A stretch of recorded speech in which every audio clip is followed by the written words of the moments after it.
let's start with last week. Let's just jump right into the world that we live in, Coach. It was a week ago this past Tuesday. We all know what the NBA decided to do and stop playing games because of the shooting in Kenosha, Wisconsin, of Jacob Blake. But the Lions, the day before the NBA decided to stop playing, your team did not practice and then stood outside the facility with a sign that said, "We won't be silent."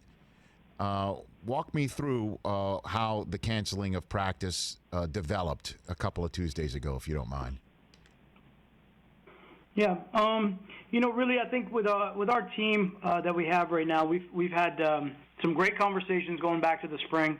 I think when guys really opened up and really shared, and everyone, I would say, even though we were virtual in the Zoom world, really just listened, and they just paid attention to guys that were telling stories and life experiences and, describing what it's like for everyone from different, backgrounds. And I think it was it was a big moment for us in the spring to really grow as a team. We would just spend hours listening to each other, and I thought that was important. And, when we finally got together for training camp, you could feel that bond. You could feel the camaraderie between the guys and how much they cared for each other.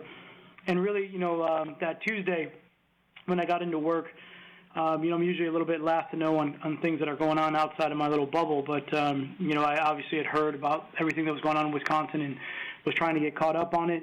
And it was just a situation where, I walked into the team meeting that morning and just wanted to make sure the players were okay. Just wanted to check in. Just wanted to see how everybody was doing. I didn't really feel like talking about football.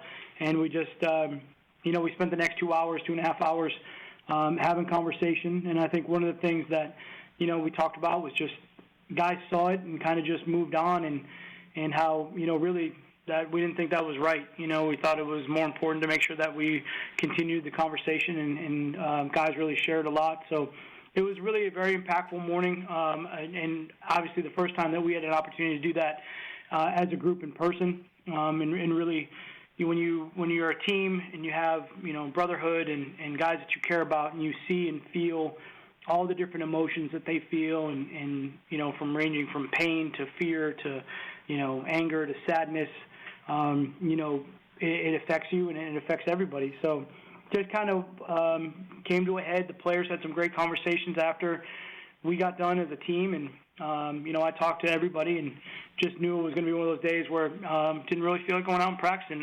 That the world and life and everything else that was going on was more important. And I was just really proud of our guys for having the comfort to have that space to talk to each other and to listen and to grow.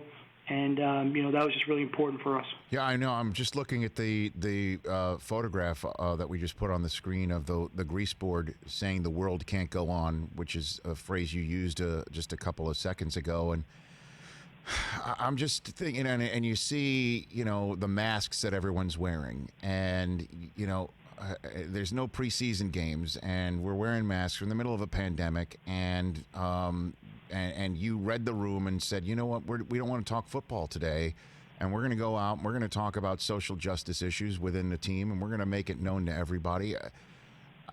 How does a coach prepare for something like this, world? To read a room like that and then also understand that there's football to be played in just a couple of weeks? What are you drawing upon right now, Matt Patricia? Yeah, well, I appreciate that question. Obviously there's no playbook for this, anything that kind of we're going through right now. So I look for the leadership of the team. I really do. I got a great group of guys. The leadership of the team is outstanding. These guys are just, they're amazing, and they're super smart. They've got great things to say, and I learn so much from them every day that, I really just try to lean on them to lead where we're going to go. I'd say, the other point for me really is probably a good, it was probably a good check for me too as a coach. I think that when I got into coaching, one of the things that I said was the reason to kind of leave engineering and get into coaching was, I wanted to make a difference in young men's lives and be there as a mentor and a teacher and obviously help in the game that I love. I love football. I'm passionate about it. It's what I do. But when you get to the highest level in the competitiveness and everybody wants to be there at the end, that is certainly the focus. But underlying all of that is trying to make a difference in people's lives, and it was probably a good check for me too, just to make sure that I'm doing my job as a coach as far as that's concerned, and being there to listen and to help and to guide in whatever way I can.